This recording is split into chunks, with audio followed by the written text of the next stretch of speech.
ஏன் நீ எத்தனை தரம் சொன்னாலும் புரிஞ்சுக்க மாட்ட போலயே. கமலக்குண்ணு இங்கே பாரு, அக்கா ஏற்கனவே சிக்கல்ல இருக்கேன்.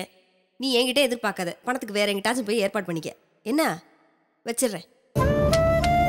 பாப்பா பழைய நினைப்பிலேயே அலையிறாங்க. கேள்வி கேட்டு சாவடிக்கிறாங்க மனுஷன் நிலைமையை புரிஞ்சுக்காம. இவங்களுக்கு பதில் சொல்லியே என் சீவன் காத்துல கரைஞ்சிரும். எதுக்கு சலிச்சுக்கிற ஈஸ்வரி?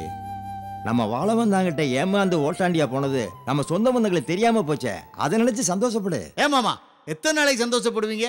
என்ன மாமா முட்டாத்தனமா பேசிக்கிட்டு இருக்கீங்க? கத்தரிக்காய் முத்தனா கடத்தருக்கு வந்தானே ஆகணும். ஏன் தம்பி அதுக்குன்னு ஊரெல்லாம் போய் டமாரம் அடிக்க முடியும்? என்னக்கா டமாரம் குமாரம்னு பேசிக்கிட்டு இருக்க? அன்னைக்கு மட்டும் அந்த பெரிய மனுஷோட பேச்ச கேட்டிருந்தா நாம விட்டதெல்லாம் பிடிச்சிருக்கலாமா இல்லையா?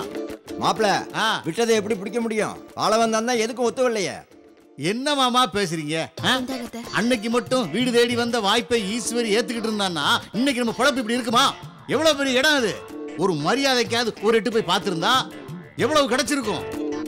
அதை உதறி தள்ளதுனால இப்ப என்னடானா கழுத தேஞ்சு கட்டெரும்பா போன கதையா பொழப்பே நாரி கிடக்குது. ஐயா என்ன சும்மா நொச்சு நொச்சுன்னுக்கிட்டு இந்த பாருங்க, சும்மா உட்காந்து புலம்பிக்கிட்டு இருக்காம ஆம்பளை லட்சணமா போய் எங்கேயாச்சும் பொழப்ப பாக்குற வழியை பாருங்க. ஏய் என்ன பேச்சு பேசுற? என்ன வேலைக்கு போக முடியும்? என்னோட கம்பீரமான இந்த மீசையை பார்த்துட்டு அந்த மீசையோட அருமை தெரியாத பயலுக உன் மூஞ்சிக்கு செக்யூரிட்டி வேலை தான் கொடுக்க முடியுங்கிறான். வீர பரம்பரையில பிறந்துட்டு போய் செக்யூரிட்டி வேலையை செய்ய முடியுமா? நம்முடைய தகுதிக்கு ஒரு 4 ஊர் பஞ்சாயத்து பிரச்சனைனா வெட்டருவா வேல்கம்ப தூக்கிட்டு போய் பஞ்சாயத்து பண்ணலாம். இல்ல கோயில் கூடையில இளங்கிடாய வெட்டுறதுக்கு வாங்கன்னா வீரமா போய் வெட்டிட்டு வரலாம். இப்படிப்பட்ட வீர தீரமான வேலையெல்லாம் செய்யறதை விட்டு போட்டு சாதாரண வேலையை போய் செய்ய முடியுமா ஈஸ்வரி? நீ என்ன வழக்கம் போல வாயை பார்த்துட்டு நிக்கிறியா?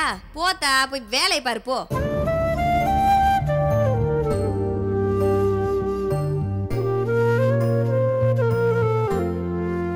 ஈஸ்வரி எத்தனை நாளைக்குமா தாக்கு பிடிக்கிறது? இந்த வீட்டை ஜப்தி பண்ண போறேன்னு மேனேஜர் வேற பயம் காமிச்சிட்டு போயிட்டான். எதையாச்சும் பண்ணி குடியிருக்கிற வீட்டையாவது பிடிச்சிக்க வேண்டாமா? அதான்பா யோசிச்சுக்கிட்டு இருக்கேன். கவிதா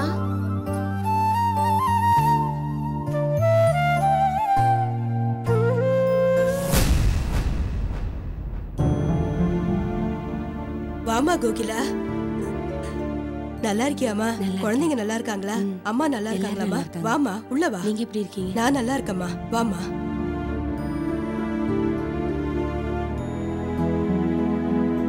நல்லா இருக்கீங்களா? நாசமா போய் தான் உட்காந்துருக்கோம்.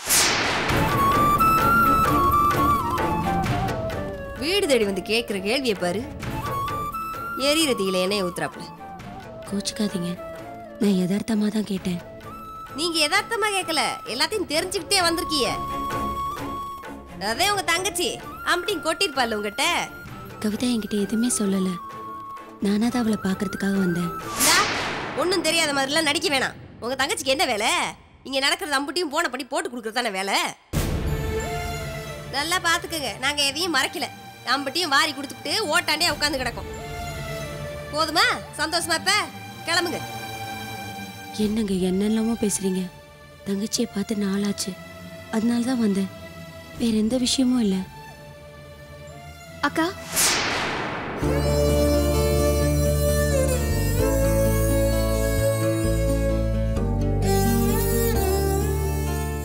வாங்கக்கா. எப்போ வந்தீங்க? எப்படி இருக்கீங்க? இப்பதான் வந்தேன். நல்லா இருக்கேம்மா? நான் நல்லா இருக்கேன். நம்ம வீட்டுல அக்கா அம்மா எல்லாம் எப்படி இருக்காங்கக்கா? எல்லாரும் நல்லா இருக்காங்க. சரியா நேரத்துக்கு செக்கப் எல்லாம் போறியா? போயிட்டு இருக்கேன்க்கா. உன்னை பார்க்கணும் போல இருந்தது, அதான் வந்தேன். என்ன விஷயம்? நிறைய பேசணும். வாங்க ரூம்ல போய் பேசலாம்.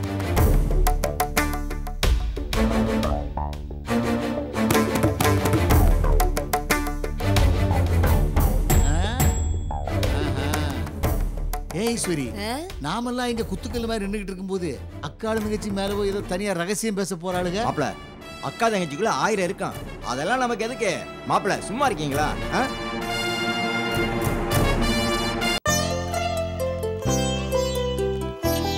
அப்புறம் மிஸ்டர் பழனிவேல், நான் கலெக்டருங்கிறத யார்கிட்டயும் சொல்லலையே. இல்லை சார், எல்லார்ட்டையும் பெரிய அதிகாரின்னு தான் சொல்லி வச்சிருக்கேன். அப்புறம் சார், கோயிலில் நல்ல தரிசனமா சார்? கொடைக்கானலோட இஷ்ட தெய்வமே குறிஞ்சி ஆண்டவர் தான். ரொம்ப சக்தி வாய்ந்தவர். ஆமா, அந்த கோயிலுக்குள்ள நுழைஞ்சதுமே ஒரு வைப்ரேஷனை நானும் ஃபீல் பண்ணேன். அப்புறம் என்ன சார், உடனே ரிசார்ட்டுக்கு திரும்பி வந்துட்டீங்க? இங்க சுத்தி பார்க்க வேண்டிய இடம் நிறைய இருக்கே. இனிமேதான் ஒவ்வொன்றா போகணும். சார், எந்த இடம் போகணும்னு யோசிக்காதீங்க. நம்ம டிரைவரே கைடு வேலையும் பார்த்துருவான். ஓகே.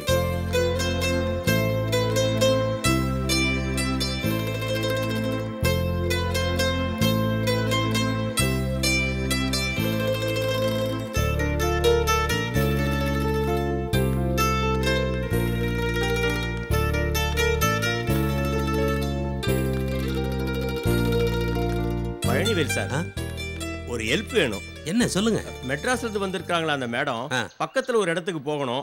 நாங்க அரேஞ்ச் பண்ணி இந்த கார் வரல. சரி, நீங்க ஒரு கார் அரேஞ்ச் பண்ணி தரணும். இல்ல எங்களை டிராப் பண்ணா கூட போதும். ஒரு நிமிஷம் இருங்க, டிராவல்ஸ்ல கேட்டு சொல்றேன். எக்ஸ்கியூஸ் மீ, அவங்க எங்க கார் வேணா எடுத்துட்டு போட்டோம். இப்போ எங்க கார் ஃப்ரீயா தான் இருக்கு, எடுத்துட்டு போட்டோம். பாவம் எங்கேயோ அர்ஜென்ட்டா போகணும்னு சொல்றாங்க, அதனால தான் சொல்றேன். சார், உங்களுக்கு எதுக்கு சார் சிரமம்? நீங்களும் வெளியில போகணும்ல. அப்படி ஒன்றும் இல்லை, எப்படியும் நாங்க கிளம்புறதுக்கு ஒரு ½ அன் ஹவர் ஆகும். அதுக்குள்ள டிராப் பண்ணிட்டு வந்துட்டோம். அப்படியா சொல்றீங்க?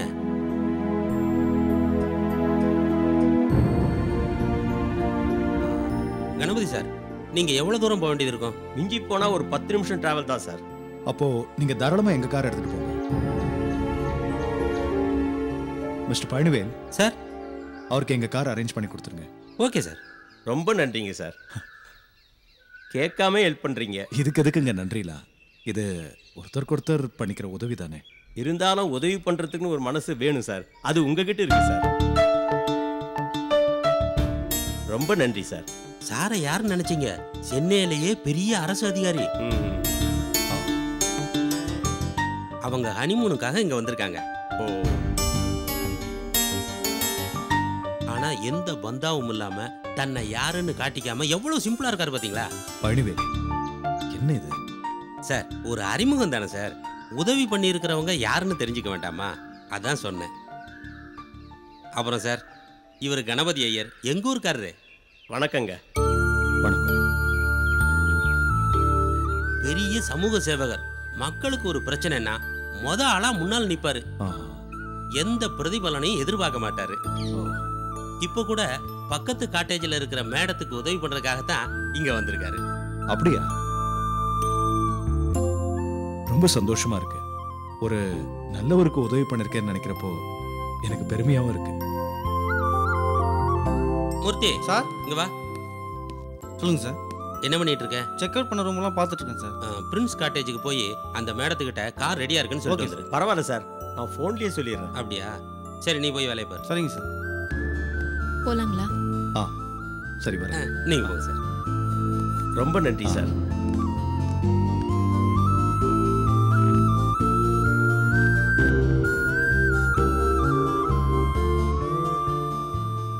சொல்லுங்க சார். கார் ரெடியா இருக்கு, கிளம்பி வந்துறீங்களாமா? இதோ வந்துறேன் சார்.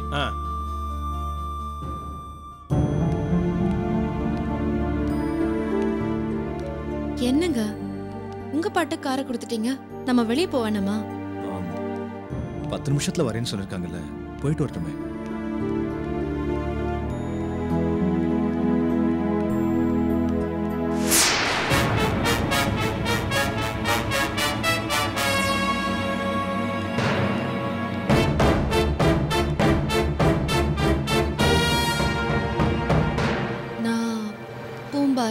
மன்னவனூர் கவுஞ்சியெல்லாம் போகணும்னு நினைச்சிட்டு இருந்தேன்.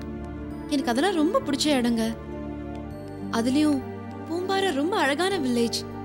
உலகத்திலேயே என்னோட ஃபேவரட் பிளேஸ் அது.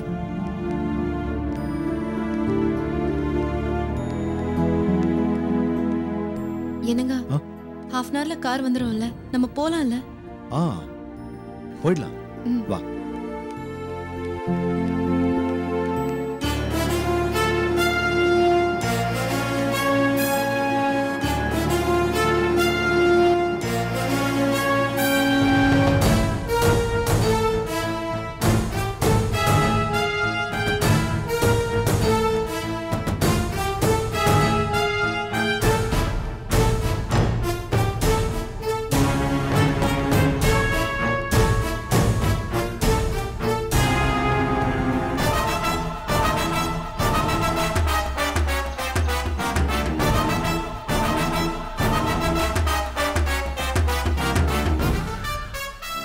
மனோ அந்த மரம் எவ்வளவு டிஃப்ரெண்டா இருக்கு.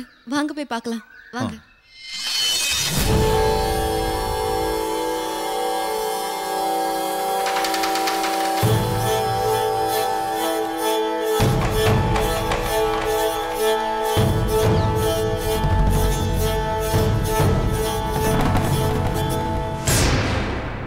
என்ன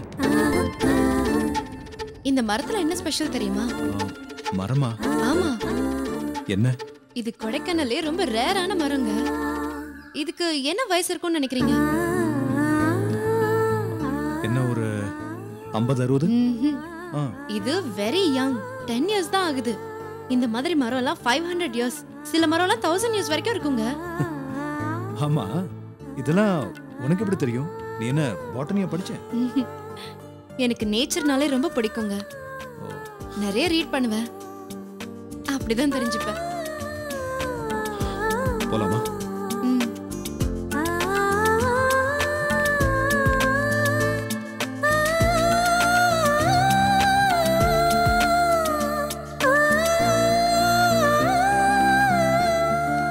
கிளம்பலாமா சார்?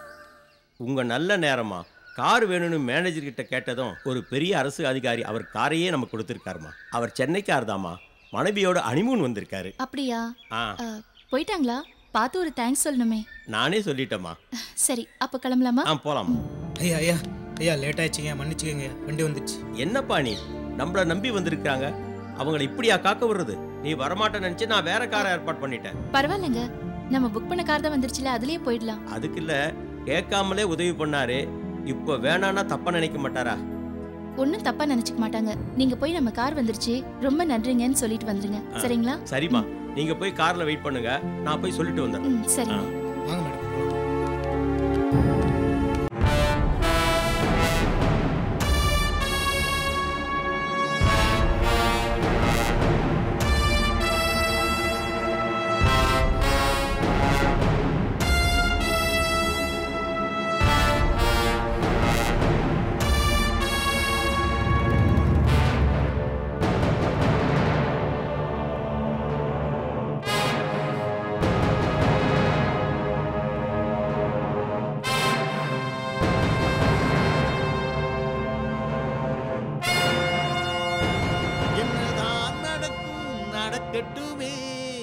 இருட்டினில் நீதி மறையட்டுமே, ஒரு தலைவன் இருக்கிறான் மயங்காதே, ஒரு தலைவன் இருக்கிறான் கலங்கா. இந்த நேரத்துல பாட்டு ரொம்ப அவசியம். இப்ப பின்ன கப்பல் கவுந்த மாதிரி கன்னத்துல கை வச்சுட்டு இருக்க முடியுமா ஈஸ்வரி?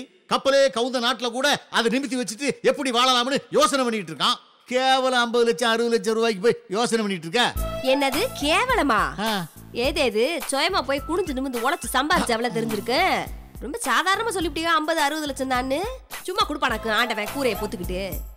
விடுங்க, இப்ப நீங்க ஒரு காரியம் செய்யுங்க, நேரம் மேல போங்க. ஏன்? போய் அவளுக்கு 2 பேரும் மேல போயிருக்காளுங்களே, என்ன பேசிக்கிறாளுங்கன்னு தெரிஞ்சுக்கிட்டு வாங்க. ஈஸ்வரி, இதெல்லாம் பொம்பளைங்க சமாச்சாரம். நான் போய் எங்க போய் நின்னுகிட்டு?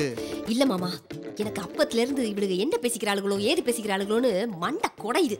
போய் என்னன்னு தெரிஞ்சுக்கிட்டு வாங்க போங்க. ஈஸ்வரி, ஒருத்தரை வெட்டிட்டு வான்னு சொல்லு, உடனே அருவாள் எடுத்துட்டு போய் அவனை துண்டு துண்டா வெட்டிட்டு வரேன். ஒரு 4 ஊர் பஞ்சாயத்தை போய் பண்ணிட்டு வர சொல்லு, அதை கௌரவமா போய் கம்பீரமா போய் பேசி முடிச்சிட்டு வரேன்.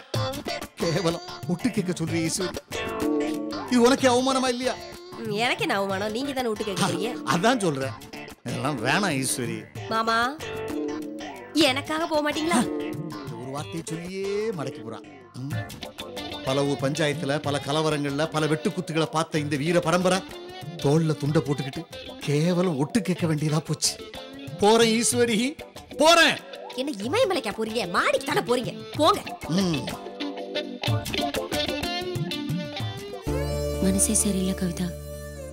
கலரிசி நம்ம வீட்டுக்கு வந்ததுல இருந்தே எல்லாமே மாறி போச்சு. அவங்க நடிக்கிறாங்கங்கிறது எனக்கு தெரியுது, ஆனா நம்ம வீட்டுல இருக்கிற யாருக்குமே அது புரிய மாட்டேங்குது. என்னையும் என் குழந்தைகளையும் அந்த வீட்டை விட்டு அனுப்புறோங்கிற ஒரே முடிவோட தான் அவங்க இருக்காங்க. இதை பத்தி மாதவி கிட்ட பேசலான்னு பார்த்தா அவ வெளியூர் போயிட்டா. எனக்கு அந்த வீட்டுல இருக்கவே முடியல, அதான் உன்னை பார்க்க வந்தேன்.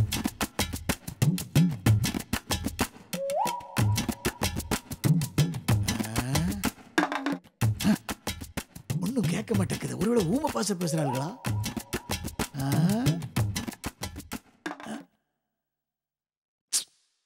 இதுவும் சரியா கேட்க மாட்டேங்குது.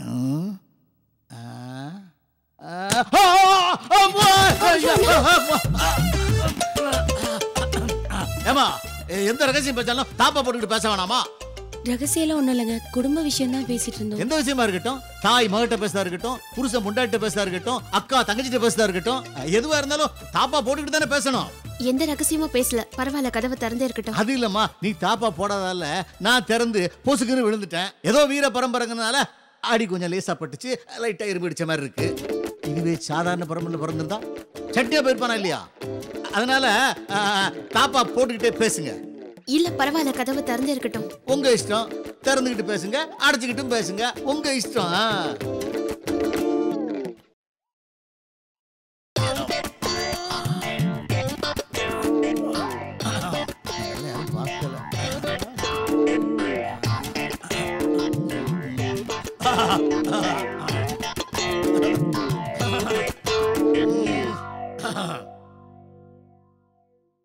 என்னங்க அதுக்குள்ள வந்துட்டீங்க?